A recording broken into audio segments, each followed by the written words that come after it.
문제를 남겨주시면 답은 저희가 찾겠습니다. 오늘은 박세무사 전무인 것 같아요. 네. 네, 거의 한 2, 3년 동안 그 업무 때문에 제가 옆에서 보니까 엄청 바빴는데, 네.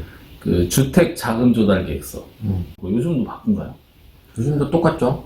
그래요? 주택 사는 사람이 그렇게 많아요? 조금 뜸해지긴 했죠. 예전보다는. 저희 쪽에도 동일한 업무가 이제 배당이 된 것 같아요. 토지 취득 자금 조달 계획서라고. 네. 이게 이제 생긴다 했는데, 이제 저희 고객분들이 이제 올해 지금 취득하는 건 지금 몇 번째 작성을 하고 있는데, 네. 이 부분에 대해서 이제 영상을 좀 남기게 됐습니다. 일단 저희 고객분들 같은 경우 이제 농지나 토지에 대해서 관심이 많다 보니까 그쪽에 대해서 이제 자금 조달 계획서를 어떻게 작성하느냐, 이런 문의가 많이 오고, 한번 영상을 좀 찍으면서 도움을 드리고자 해요. 일단 토지 취득 자금 조달 계획서도 그 주택 취득 자금 조달 계획서하고 뭐 유사한가요? 똑같습니다. 똑같아요. 완전히 똑같아요. 이걸 누가 보는 거죠? 일단은 구청. 구청에 제출을 하고요. 네. 그대로 세무서에도 들어갑니다. 나중에 이제 세무조사까지도 염두해가지고 명확하게 이제 정리를 좀 해야 될 것 같은데, 조달 계획서를 보시면 네. 이제 크게 두 카테고리로 되어 있잖아요.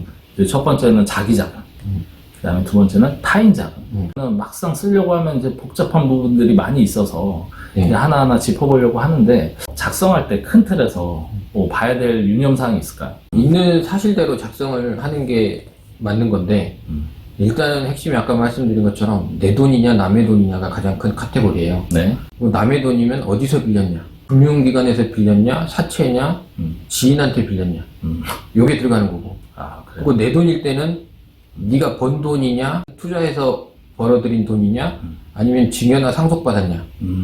기존에 이제 주택 자금 조달 계획서 하시면서 문제된 분들 많이 보셨잖아요. 네, 맞죠. 네, 그래서 혹시 어떤 부분이 문제가 되는지 혹시 간략하게만 얘기해 주실 수 있을까요? 일단은 그겁니다. 소득이 누락되신 분들, 토지를 사면 가액이 있잖아요. 그렇죠. 그럼 내가 은행권에서 빌리고, 나머지는 거의 이제 자기 자금인데, 썼는데 이 사람의 소득이 아닌 것들이 있잖아요. 예를 들어서 나는 연봉이 1년에 3천만 원을 신고를 했는데, 직장 생활한 지 5년 됐고, 근데 덩그러니 10억이 있네? 그럼 이제 문제가 되겠죠. 문제 되겠죠. 그런 분들이고, 뭐 이제 빌렸다고 했는데, 빌린 게 아니라 증여받은 내용. 이런 건 이제 증여세를 맞게 되죠. 그렇죠. 그리고 지금 해가지고 차용증 쓴 건 문제 없어요. 근데 이미 과거에 받은 게 있는 분들은 이게 쉽지 않은 거죠. 그렇죠. 그럼 그때 걸 쓰면 안 되나요? 그건 이제 써질지 말지는 케이스마다 틀리죠. 왜냐면 그동안 뭐 이자를 드렸던가 그런 부분들이 있으면 빌렸다는 게 입증이 되지만 그게 아니고 명백하게 증여받은 거면 그건 이제 힘든 거고. 그래서 이게 이제 핵심은 이 조달계획서라는 게 무서운 건 세무서랑 구청이랑 이런 부분에 그냥 자동으로 들어간다는 거예요. 그러면 이게 들어갔을 때 거기에서 보는 시선으로 바라보면 빵꾸 나는 금액이 크면 문제가 될 수 있다. 요거는 염두에 두셔야 됩니다. 그러니까 투명하지 않은 자금, 그 다음에 이제 여기서 쓰는 항목도 제가 볼 때 그래서 중요한 것 같아요. 여기서 좀 문제되는 게 이제 항목들을 좀 말씀드리면,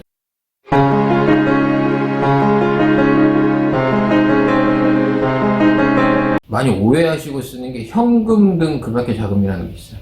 현금. 금융기관 예치 금액이라는 게 따로 그 공란이 있으니까 네. 은행에 있는 거 그걸 쓰면 되고, 현금이면은 금고에 있는 거? 그걸 쓰면 안 되는 거죠. 그걸 쓰면 안 돼요. 아니, 일반적으로 요즘 세상에 네.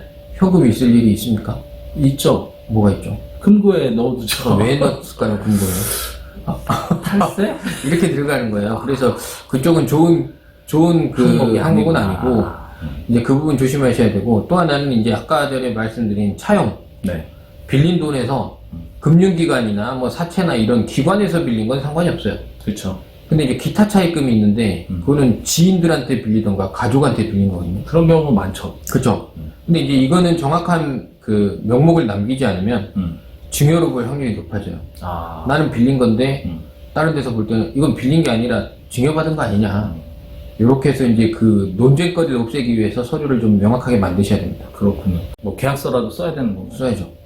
차용증 써야죠. 그래요. 그 차용증을 쓰고 거기에 뭐 이자는 어떻게 하고 원금은 어떻게 상환해야 되고, 이제 이거는 이제 오늘 얘기하실 건 아니고, 이건 이제 문의를 주시면 할 거고 하는데, 이제 그래도 영상을 보시는 분들한테 그래도 차용증 쓸 때 이런 거는 좀 유의하시고. 차용증 간단해요.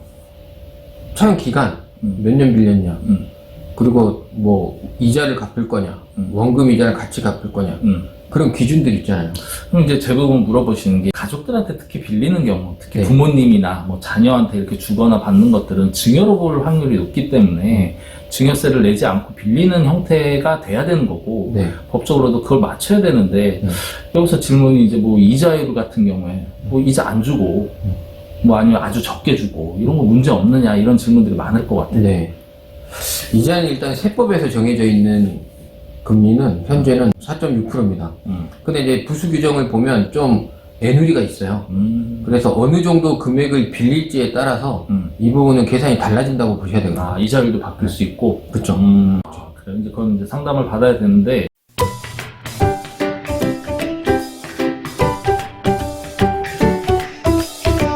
일단 뭐 금리도 금리지만은 이거에 대해서 요즘 분들은 너무 명확히 하셔가지고 통장에다 정확히 이자는 넣어야 되죠? 이렇게까지 반문을 하는 분들이 당연한 많아요. 겁니다, 그거는. 이자를 주지 않으면 빌린 게 아니죠. 그렇군요. 사실은 깊이 있게 얘기하기가 좀 어려운 게, 이게 말 못할 사정들이 상담을 하다 보면 있는 것 같아요. 네, 맞습니다. 뭐 단적인 예로 증여세 신고를 안 한 돈이 있는 거죠. 이거 증여세 신고 안 했는데 한 5년 전에 이걸 갖다가 드러내도 될까요? 안 되죠. 네, 뭐 이런 드러내도 이런- 될까요가 아니라 네. 드러나게 되면 문제가 되는 거죠. 그러니까 또 하나는 또 소득세를 탈루하면서까지 소득이 발생한 분들이 있죠. 그러니까 그분들 같은 경우에는 증빙이 안 되는데 이걸 어떻게 해야 될까도 있으실 거고, 하물며 금고에 돈이 있어요. 근데 이걸 어떻게 양성화시킬 방법이 없는 거죠. 뭐 이런 고민들도 있는데. 이제 그 영상을 보시는 분들이 각자 자기의 상황에서 궁금한 부분들은 어떻게 질문을 주시면 해결이라는 것보다는 지금 본인의 처한 상황에서 최선의 방법을 찾는 거는 가능하죠. 그렇죠. 내가 생각할 때 요거 같은 데라고 썼는데 이거는 의심받는 항목이라는 거 이제 앞서 말씀을 하신 거니까 네. 그렇게 좀 잘 지켜서 봐야 될 것 같고요. 이게 개인뿐만 아니라 법인이 농업회사 법인 같이 이런 곳에서 농지를 취득할 때도 작성을 해야 되는 거고요. 맞습니다. 네, 그러면 농업법인 같은 경우도 쓰는 방법이 그때는 좀 더 복잡해질 것 같아요. 왜냐면은 법인의 자본금이나 그 대출만으로 이루어지는 게 아니고 맞습니다. 뭐 주주의 자본 조달이라든지 이런 거에 따라서 이제 쓰는 방법은 차이가 나니까 이런 부분은 문의를 남겨주시면 답변 드리도록 하겠습니다. 네.